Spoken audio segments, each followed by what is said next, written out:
Spirit, washed in His blood.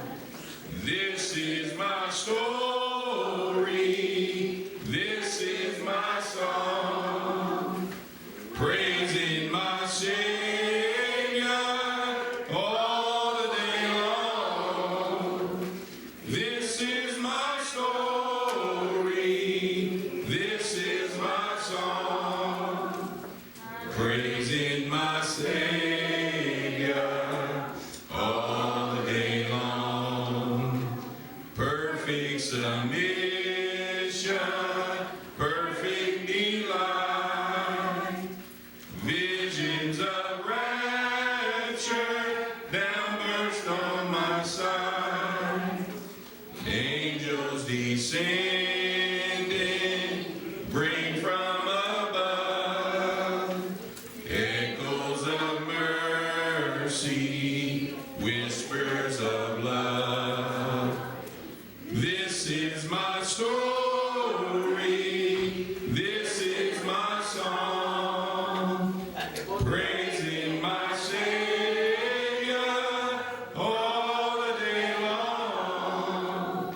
This is my story, this is my song, praising my Savior all the day long. Perfect submission, all is at rest.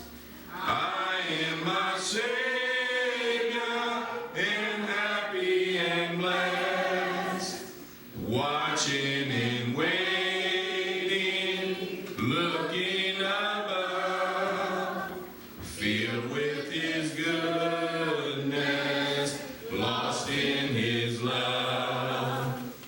This is my story, this is my song, praising my Savior all the day long.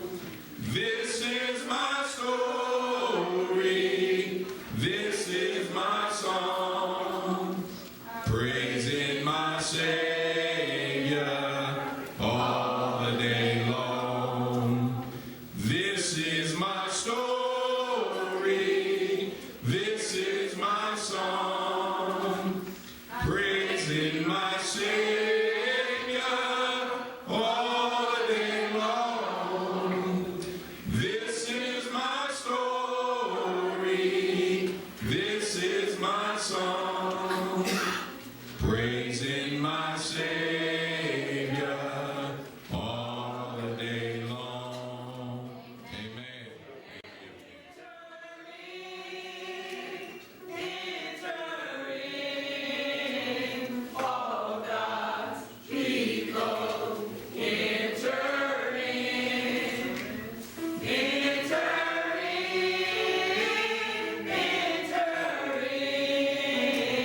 Oh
verses 22 and 23, and then verses 34 through 42.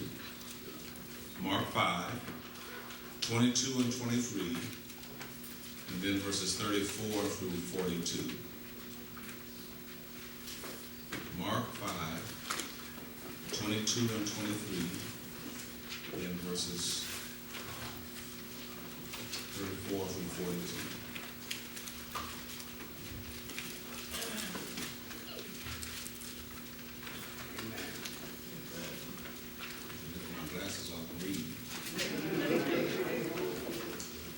Behold, there cometh one of the rulers of the synagogue, Jairus by name. When he saw him, he fell at his feet. And he sought him greatly, saying, My little daughter lieth at the point of death. I pray thee, come and lay thy hands on her, that she may be healed, and she shall live. Verse 34, he said unto her, Daughter, thy faith hath made thee whole. Go in peace, and be whole of thy plague. While he had spake, there came from the ruler of the synagogue's house certain which said, Thy daughter is dead. Why troublest the master any further? As soon as Jesus heard the word that was spoken, he saith unto the ruler of the synagogue, Be not afraid, only believe. And suffered no man to follow him, save Peter, James, and John, the brother of James. Yep. Come to the house of the ruler of the synagogue, and seeth the tumult, and them that wept and wailed greatly. And when he was come in, he saith unto them, Why make ye do this? Why make ye this ado and weep? The damsel is not dead, but sleeping. Yep. Yes. They laughed at him to scorn. When he had put them all out, yep, he taketh the father and mother of the damsel, and them that were with him, and entered in where the damsel was lying. They looked, he took the damsel by the hand, said unto her, Talitha cumi, which means, Damsel, I say unto thee, arise.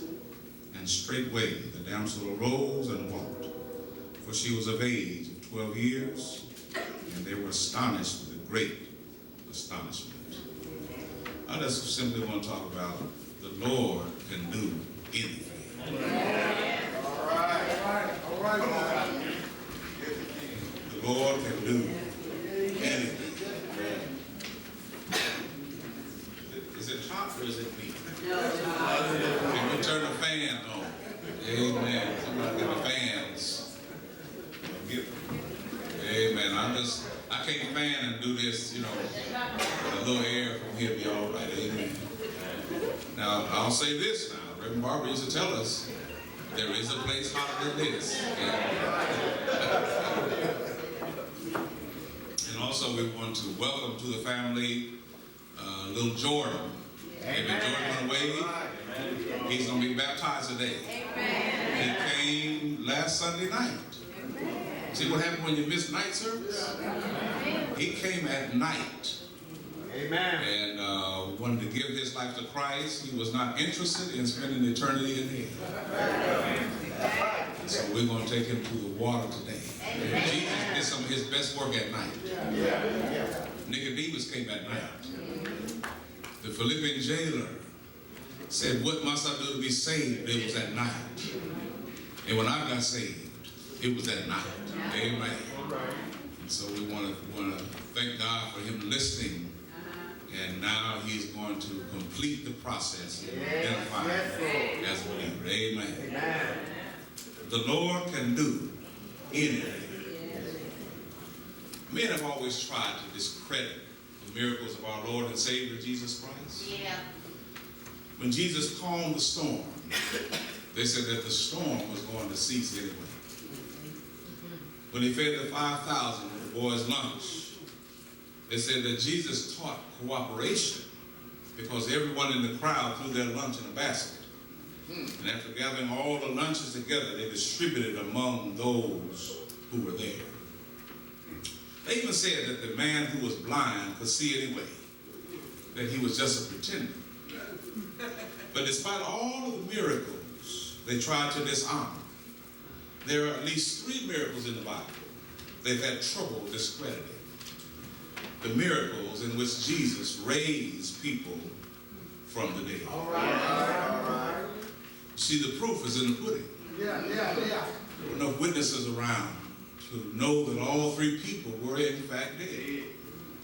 But for some mysterious reason, Jesus brought them back to life again.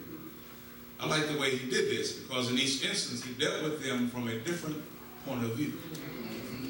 In my years of following him, I always have noticed that Christ has a new picture to show you every once in a while.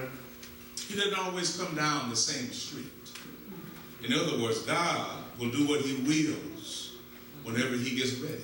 Right. Because he's sovereign. Sometimes he'll work miracles by using other things. And sometimes he'll work miracles just by speaking. Prior to our scriptural text, the centurion came to Jesus and said, Master, I have the authority to speak and to send people to this place or that. I've got a servant who needs your help. But you don't have to come to my house. Just send your word. And I've watched you close enough to know that there's power in your word. Wow. This lets us know that you really don't have to have Jesus in the flesh to work miracles, because there's power in the word. Wow. The word is everywhere at the same time. You don't have to go to church anymore saying, I came to see if there's a word from the Lord. Wow. If you have a Bible, you have the word. Yeah. There's power in the word. Yeah. But Jesus knows us well enough to know that it takes a little more to heal some people than others. Yeah. Some can trust him at a distance, whereas others need him to lay his hands on them. Blind man came to Jesus and said, Master, make me see. Jesus said, see.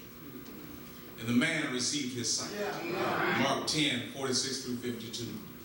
Another blind man came to Jesus to heal him, and the Lord spit on the ground and made salve and anointed his eyes for him to see. And he used what is commonly known as a strange mixture of dirt and divinity. Some of himself and then some of us. Some of us can trust God without crises. We don't have to have any turmoil or tragedy. Just the mere fact that you're alive is a miracle enough. Wow. But there are others who God's got to shake up. He's got to flip you over and turn you inside out and squeeze and press you. And sometimes carry you through things for you to believe that he really is God. One person has to be delivered from drugs to know that he's a deliverer. Yes. But I can tell you that he's a deliverer to someone who knows nothing about drugs. He's just that kind of God. Yes. In Mark chapter 5, we meet Jairus. He's an unusual character, a ruler in the synagogue.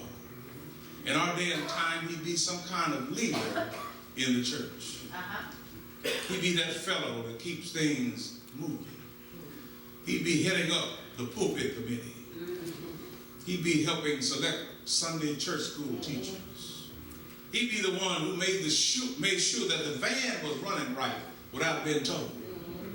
Y'all missed that. He'd lead out.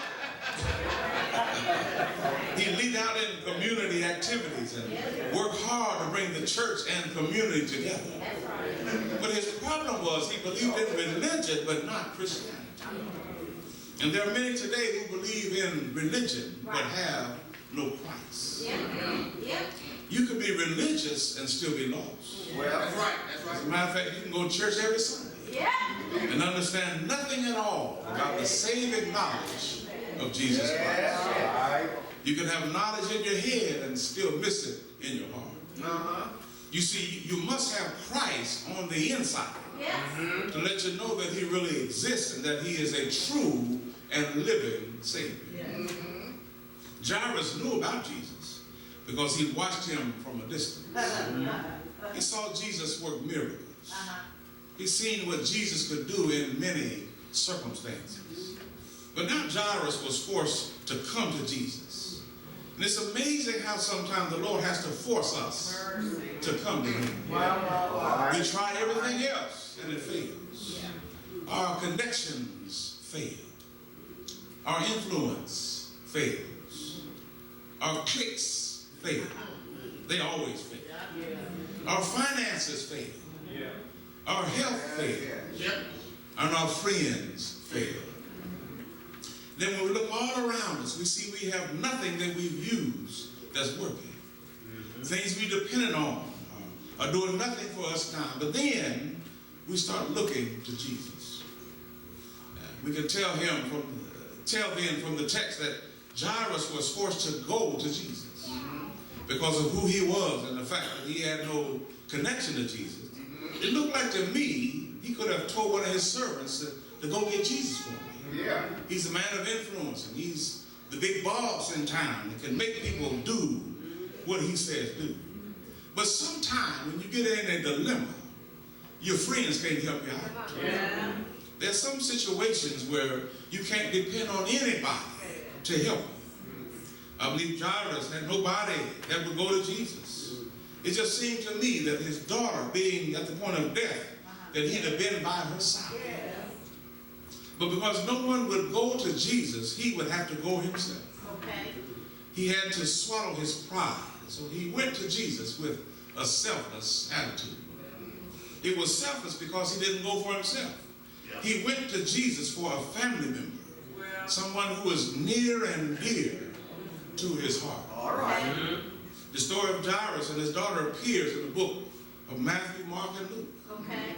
These books are called the Synoptic Gospels because they agree on most things, although they're written to different groups. Yeah. Matthew's writing was to the Jews. Mark wrote to the Romans. Luke wrote to the Greeks. Okay. Thus, each of them had a different view of the same story. Okay. Mark said the girl was at the point of death. Luke said she was dying. Okay. Matthew said she was dead. Yeah. In either case, the girl was in a serious dilemma. Yeah. The Bible said that Jairus went to Jesus because of a health reason. I say he not only went because of a health reason, but also because of a heart reason. All right. You can tell the girl was near and dear to him because in Mark 5:23, he called the girl my little daughter. And if you want to get in trouble with a man, you tamper with his daughter. Yes. If you want to see the Christian man's carnal side, you mess around with his daughter.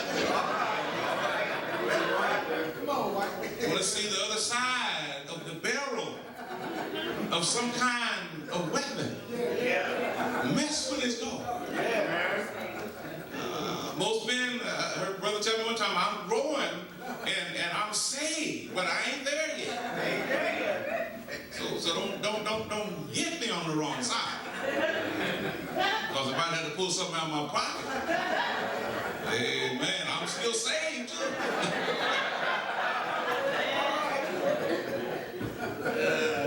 Most men have a special respect and concern for their daughters. The text also said that she was not just his daughter, but that she was his only daughter.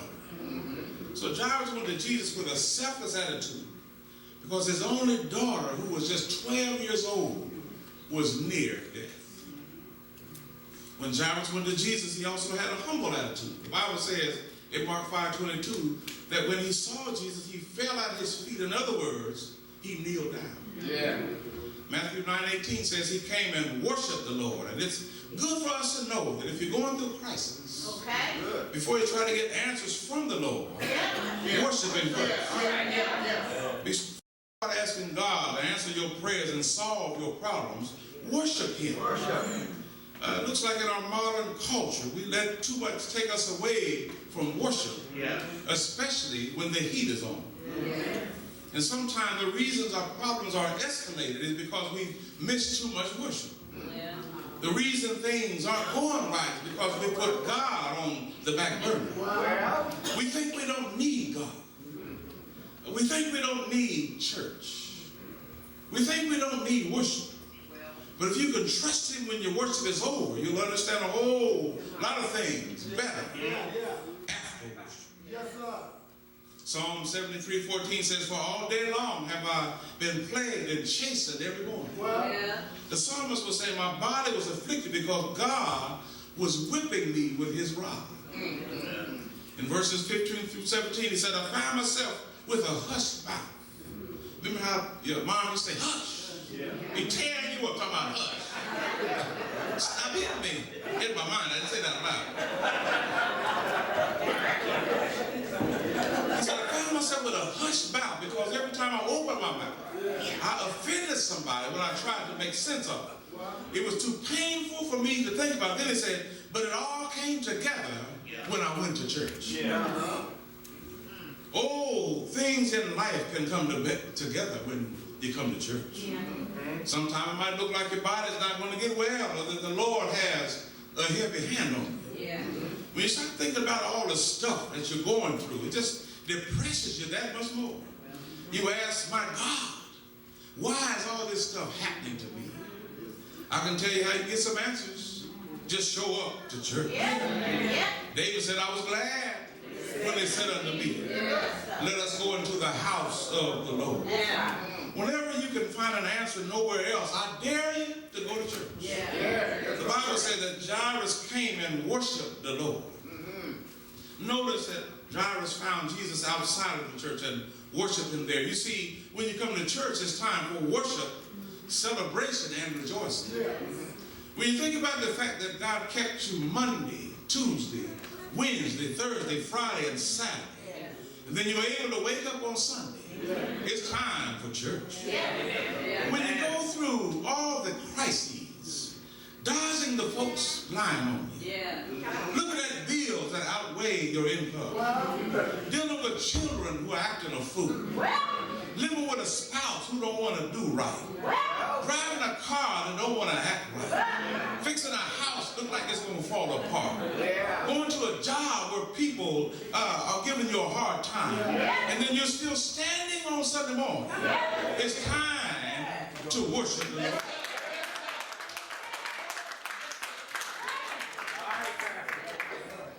Jairus worshiped Jesus with a humble attitude. When you need something, that's not the time to walk around with an arrogant attitude. When you need something, don't walk around with your chest out like you deserve something from God. You better humble yourself. We practiced that years ago, even in prayer. We bow down and pray in humble submission. On those Wednesday nights, on those old wooden benches and on the whole hard wooden floor, we get on our knees and pray. The Bible said, in the Bible days, when a master needed to carry a heavy load across the desert, the beast that he would use that could go without water was a camel. Early in the morning, when he get ready to load the camel, he'd get in front of the camel and make him bow down. Then the master would put the load on the camel and let the camel walk all day carrying the load. And while walking, the camel's back would perspire, and it would cause the load to shift. So around noon, the master would get in front of the camel and make him bow down. Then he'd straighten out the load. Then the master would make the camel get up again and carry the load the rest of the day until it was time to rest in the evening. The camel could not rest good at night with a heavy load on his back. So the master would get in front of him and make him bow down and take the load off his back. With the load removed, the camel could rest all night long. Our master has a load for us to carry. Before we leave home in the morning, he wants us to bow down so he can put the load on us. And as you go through the day, dodging this and dodging that, the load might start shifting. So he wants you to bow down in the middle of the day so he can straighten out the load. In the evening, when you're ready to go to bed at night, you can't rest with a heavy load, so he wants you to bow down. Because worrying about your children is a heavy load. Wondering if you have a job tomorrow is a heavy load. Worrying about family, friends, and finances is a heavy load. So at night, he wants you to bow down. And he'll remove the load off of you so that you can get some rest. Jairus kneeled before Jesus and said, my little daughter lieth at the point of death. I pray thee, come and lay hands on her, that she may be healed, and she shall live. Evidently, Jairus had seen Jesus do mighty works with his hands. And so Jairus' faith was in the power of Jesus' hands. And sometimes you can't explain stuff to certain folks. There was no need for Jesus to waste time saying to Jairus, I don't have to go to your house. My word can go there and do the same thing. Some folk put faith in things. Some people wear a dime around their ankles and think that their success is in their dime. Some have horseshoes and a rabbit's foot in their pocket. The rabbit's foot ought to tell you there's no luck in that. Just ask the rabbit. If it was lucky, he'd still have it. I guess that's why the rabbit's brain got to hop around. Y'all missed that pretty good, wasn't it? I had to make a little extra note for that.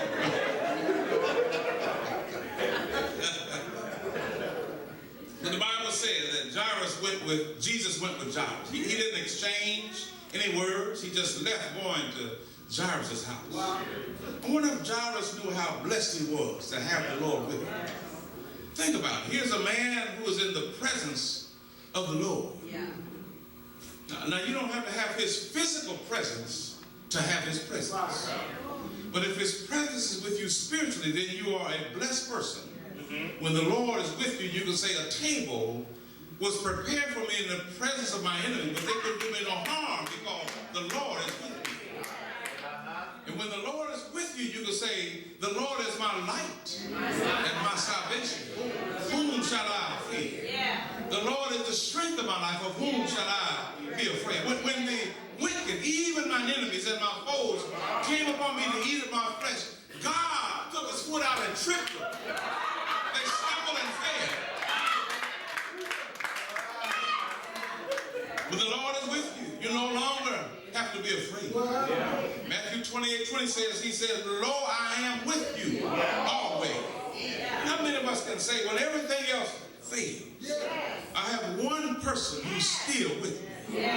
When you have Jesus, it's more than the whole world against you. Jairus thought he was on the way to the house, but Jesus was actually taking him to school.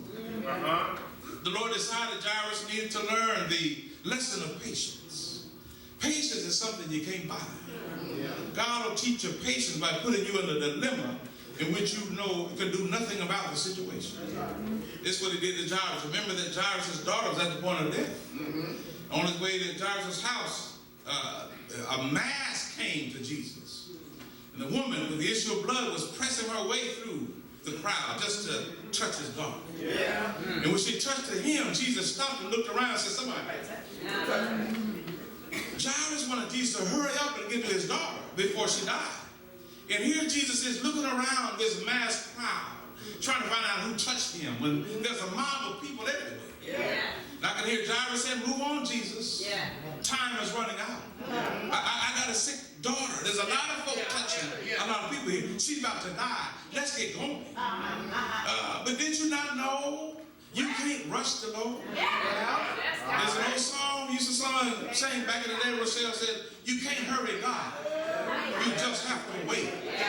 Trust and give him time no matter how long it takes. He's a God you can't hurry. You ain't got to worry. He may not come anymore, but he's right on time. And too many of us have tried to put God on a time clock and said, look, Lord, if you're in here by the morning, I'm going to plan B. And sometimes he'll let you go to plan B, C, D, E, F, G, and C. Because he knows he ain't got to worry about you because you're coming back to him anyway. God, in essence, is saying, when you get through trying all the other stuff, I'll be here. The Lord keeps us, warning us to wait for him. Psalm 27:14 says, wait for the Lord. Hebrews 10:36 says, for you have need of patience. James 1:2-3 says, my brethren, count it all joy when you fall into divers temptations, knowing this, that the trying of your faith worketh patience. You may ask the Lord, why you sending all these trials upon me? He said the reason you have trials is because they'll give you patience. Have you ever been in a situation you really need, you want it to end, and it looked like God was just taking his time? I mean, he was in no hurry at all. Now you do know he's somewhere in the neighborhood. You've been praying and you've been begging and you know he's around. You've been pleading for him for a long time to bring you out, but just look like he's taking his sweet time.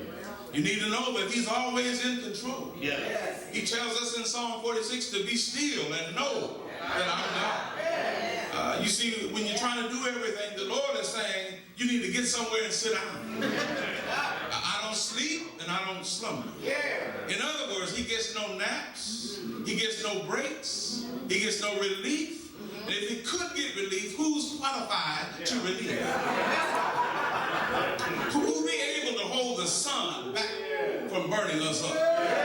If he decided to take a restroom break, who will be able to keep us from crashing into the moon? Who will be able to hold the stars in their sockets? Nobody's qualified. And just suppose he could get a nap.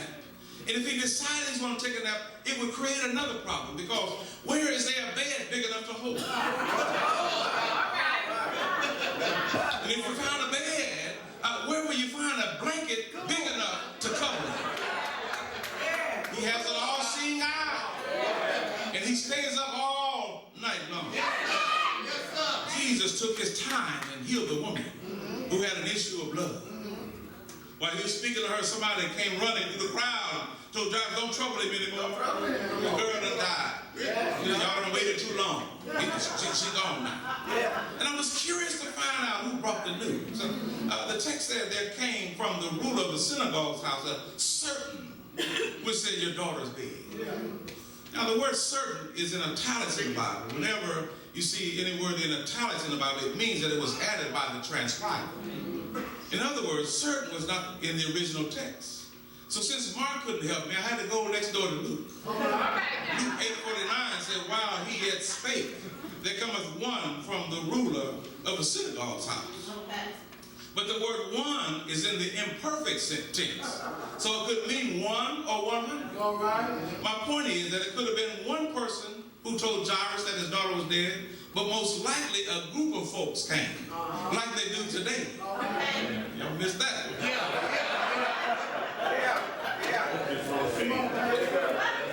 And it appears to me those who came to Jairus were there trying to kill Jairus' hope. And when you kill a person's hope, you can kill the person. You can live weeks without food, days without water, but you only live minutes without hope. That's why our hope is built on nothing less than Jesus' blood and righteousness. The people who came running to tell Jairus' daughter was dead were trying to discredit what Jesus could do. And while they were delivering the bad news, Jesus was standing there cool, calm, and collected. When they got through with what they wanted to say, Jesus told Jairus, don't be afraid. The only thing you got to do is believe. You cannot have fear and then move faith in. Fear and faith cannot rest in the same heart. They cannot coexist together. But if you have faith, the Lord will help you leap over mountains. The news was out that the girl had died. And so when Jesus got to the house, the crowd had gathered, weeping and wailing. Jesus put everybody out except the girl's parents, Peter, James, and John. And sometimes when you get ready to do something special, sometimes you got to put some stuff out. You make your commitment to Christ, and you're in a bad situation. Sometimes somebody got to move. Sometimes we have too much junk in our lives, and it gets in the way of what the Lord wants to do in and through us. So Jesus walked up to the little girl's bedside. I can hear him saying, now Jairus, I know you got faith in my hands, so I'm going to use my hands to work this miracle. When Jesus laid his hands on the girl, he began talking to the dead girl as if she were living. He said, damsel, I say unto thee, arise. Little girl just laying there as though she was sleeping. But when Jesus said, damsel, arise, she sat up and then got up and then walked. And they were all amazed. All right. Do you know that Jesus had some powerful hands? He touched blind eyes. And those eyes started seeing. He touched the little boy's lunch and made a banquet out of it. He raised his hand at the storm, and the storm lay down like a sleepy dog. It's good to know that the Lord's hand is on you. When the Lord has his hand on you, nobody can harm you. When the Lord has his hand on you, enemies could not stop it. And those same hands that raised Jairus' daughter, those same hands that were raised up to quiet the storm, those same hands that touched lepers and cleansed them, those same hands that picked up children and expressed tenderness and love to them, are the same hands that nails were driven through at Calvary's cross. Those same feet that walked the streets of Jerusalem and went about doing good are the same feet that spikes were driven through. And after enduring an excruciating beating and being put on the cross, he died. He died for our sins and rose for our salvation. He died, and through his death and resurrection, I have life eternal. And that validates the fact that the Lord can do anything. If he can save me, he can save anything. He can die and yet not be dead. He can be buried and yet not be in the grave, because he stood on top of the grave and declared, all power is given unto me in heaven and in earth. The Lord can do anything. One day I was dead in sin, but the Lord lifted me up. One day I was in darkness, and he brought me to the marvelous light. And one Friday, I'm getting ready to celebrate 50 years in Christ on December 12th, 1969 tonight. And 50 years ago, he spoke up for me. And he spoke to me for me to get up, that I might speak up and talk about him getting up in my life. And all I can say, the Lord is good. His mercy is everlasting. And his truth endures for all generations. He's a wonderful God. He's a saving God. He's a merciful God. He's a loving God. He's a life-changing God. He's an understanding God. He's a protective God. He's a providing God. He's a powerful God. All power. All power. All power is in his hand.